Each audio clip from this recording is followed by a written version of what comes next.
As a parish, we made a decision a while ago, and I preached about this, that once a month we are going to speak about our overarching catechetical theme, which is the Creed. Do you remember me talking about that? That the Creed is going to be a theme we're going to hit on all throughout the year, once a month. During our school mass, we're going to do that.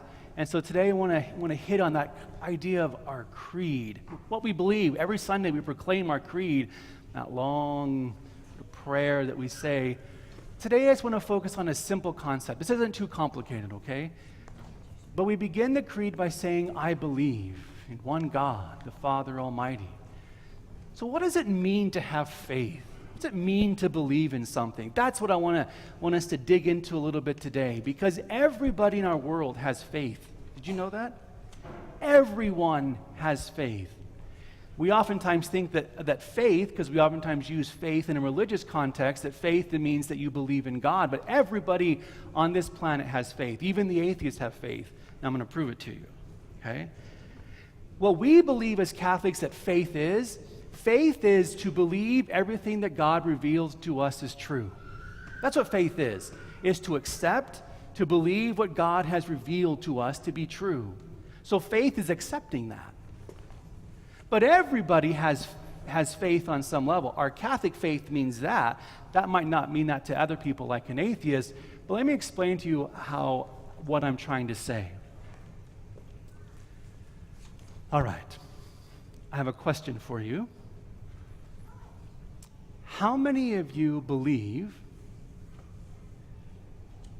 that the Magna Carta was signed in the 13th century in England?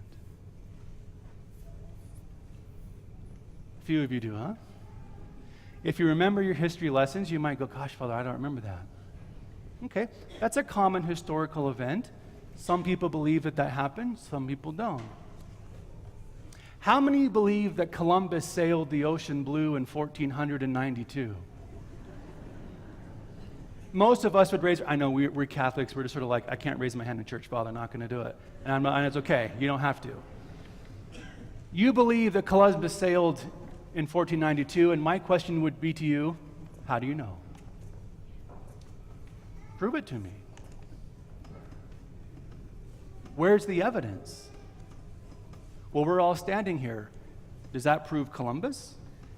Well, there's documents. Have you seen them? We believe that Columbus came to this country because witnesses have passed on that story, but ultimately we believe because our teachers told us. And we put our faith in our teachers. We accept what they tell us is true, even though we have no experience of it. How many of you believe there are black holes in the universe? We pretty much all do. And no one, even the scientists, have seen one. How do you know it's there? Because I put my faith in these NASA scientists who are credible witnesses of what they're doing. Now, if just some Joe Schmo off the street told me something about space, I would blow him off. But if a NASA scientist, not only just one, but a whole group of them say something, that's a credible witness. And so I'm going to accept what they're saying. Does that make sense? But I still have to put faith in them to accept that what they're saying is true. For example, do you believe in aliens? There are some who do and some who don't. There are some people who come out and say, I've seen aliens. But do you believe them? Chances are they're not a credible witness to you, so you don't put your faith in their testimony. Now, if NASA came out and said, there are aliens, we would go, I guess there are aliens, because they're a credible witness.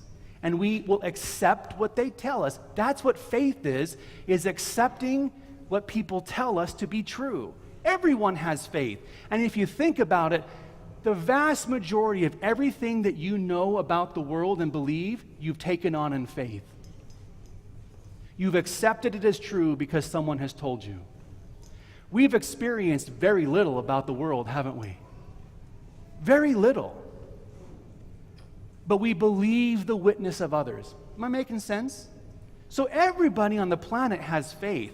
We all have to, in a sense, I'm going to believe what you're telling me is true, and I'm going to hold that now as belief for my life. I could go on and on and on with stories, couldn't I? We've all seen in science books what an atom looks like. Who the heck knows what an atom looks like? No one has ever seen what an atom looks like. But these witnesses, these scientists who tell us they're credible, so we believe them, don't we? But it's important for us to know as Catholics that what we believe has come from very credible witnesses. What we believe as followers of God is not just some guy came out of the woods and went, "Hey everybody, I have a story to tell you," and everyone went, "Oh, I believe it." Because that's not how our society works, does it? There are those who will believe and can get followers to believe something, but it's very difficult to get a whole world to believe and to hold that belief for thousands of years. Because we're not stupid people in general. Sometimes I am. Okay? There were 12 men who lived with Jesus Christ for 3 full years and witnessed firsthand what he did. They saw his miracles. They picked up the fragments of multiplied loaves and fishes. They saw him raise a dead girl, heal the blind, etc. Not only that, Jesus told them multiple times that he would die and rise. They didn't understand it at the time, but they did understand it when he was standing before them saying, "Come put your fingers in the nail holes in my hands." These men did that. They were there. You and I weren't there, but they were. And they are credible witnesses. And they have told their story. And we don't believe just any story. That's a pretty incredible story to believe, isn't it?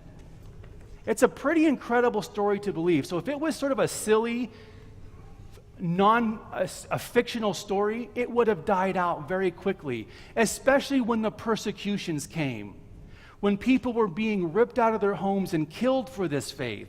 There has been massive efforts throughout history to stop this belief. But why does it keep going? Because it's true. And we put our faith in credible witnesses. Moses was a credible witness.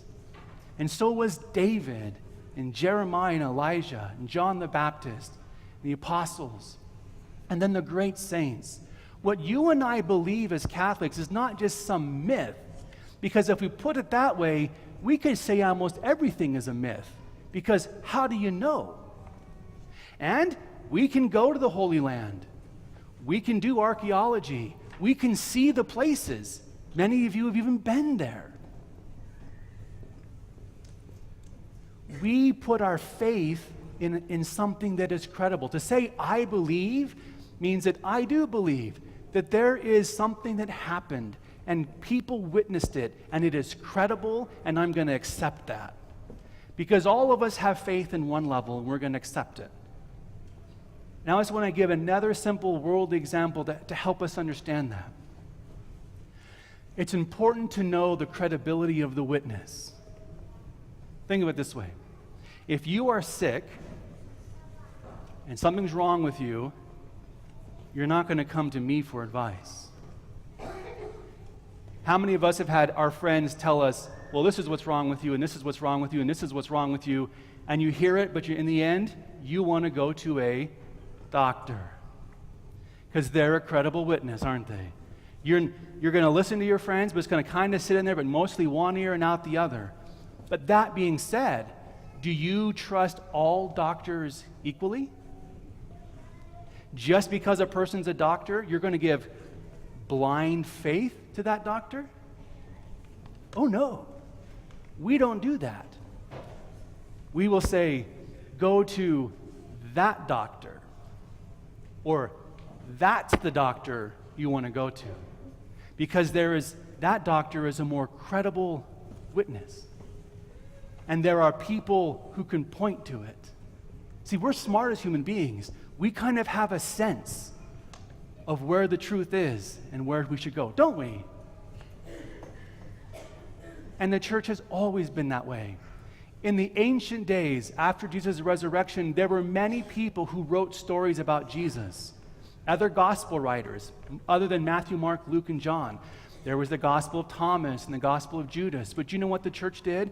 The church read those stories and they said, not that one. Just like you say, not that doctor.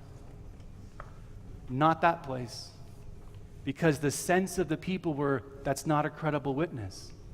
I'm not saying that those doctors are evil, are they? Are they all bad? No. Is that Gospel of Thomas all bad? No. But it's not a credible witness in the way the church wants. So that's what it means to believe in a fundamental way. We're going to submit our minds and our wills to accept something and hold it as true. That's what it means to have faith. And everyone on the planet has faith in that sense. We as Christians, we also submit our minds and will to Jesus Christ and accept that who he is true, and that what has been revealed to us by God is true. I don't think that's such a big stretch, do you? I mean, is that much of a stretch versus believing a black hole? Or what an atom looks like? Well, Father, you could scientifically, 12 scientists can show you that out of the whole world. But we believe it, huh? To believe in God is not a stretch. It's actually so obvious that I think sometimes we just blow past it. So in a moment here, we're going to stand and proclaim our faith, our creed. I invite you to, in that context, to renew your own faith and accept the wonderful witnesses that have been handed on to us. We belong to a church that is beautiful. Yes, it's full of humans who do dumb things, but in the end, there have always been incredible, beautiful witnesses that have passed on this great faith and tradition.